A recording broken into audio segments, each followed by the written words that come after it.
Nagkaroon ng dagdag kabuhayan ng isang ina sa bayan ng Likab matapos siyang mapabilang sa mga benepisyaryo ng Mushroom Livelihood Program ng pamahalaang palalawigan ng Nueva Ecija.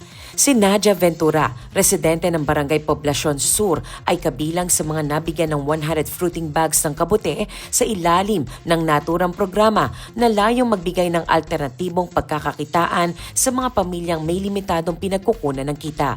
Ayon kay Ventura, ang kanyang asawa ay isang construction worker na walang regular na trabaho. Kapag walang proyekto, wala ring pumapasok na kita sa kanilang pamilya. Upang matustusan ang pang-araw-araw na pangangailangan, naglalako siya ng iba't ibang paninda tulad ng tinatahing shorts, peanut butter at embutido. Para po madagdagan din yung panggastos namin. Magkukuha po ako ng mga panindang iba po, tapos iikot-ikot ko po yun para po mayroon kaming kahit paano kung wala po siyang pagkakitaan, mayroon kaming pambili man lang po ng ulam, ng pagkain po, bigas. Dagdag pa rito, inaalagaan din ni Ventura ang kanyang 9 na taong gulang na anak na may special needs sa kabila ng kakulangan sa kakayahang pinansyal para sa regular na therapy. Kasalukuyang nag-aaral ang bata sa isang special education o SPED program.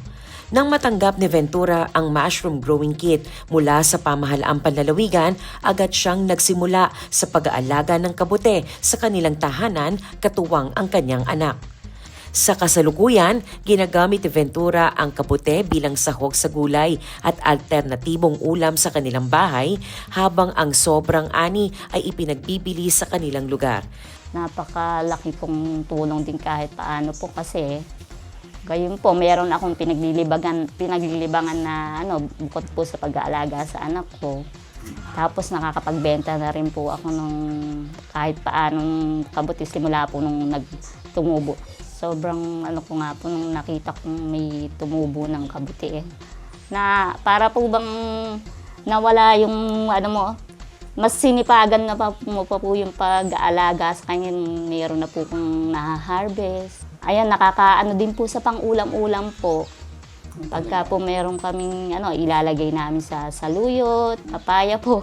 Maraming salamat po at isa po ako sa nabahagian nyo ng kabute dito sa aming lalawigan. Nawa po ay marami pa po kayong mabiyayaan ng kabute, matulungan na mabigyan upang mapayabong pa po yung pagbibigay nyo ng kabutihan sa mga mamamayang Novo Ecija. Patuloy na isinusulong ng pamahalaang panlalawigan ng Nueva Ecija ang Mushroom Livelihood Program sa pamumuno ni Governor Aurelio Oy Matias Umali at Vice Governor Lemon Umali sa pamamagitan ng Ako Ang Saklay Organization na pinangungunahan ni Father Arnold Abelardo bilang bahagi ng mga programang nagbibigay ng alternatibong kabuhayan sa mga mamamayan, partikular na sa mga sektor na may limitadong oportunidad sa hanap buhay.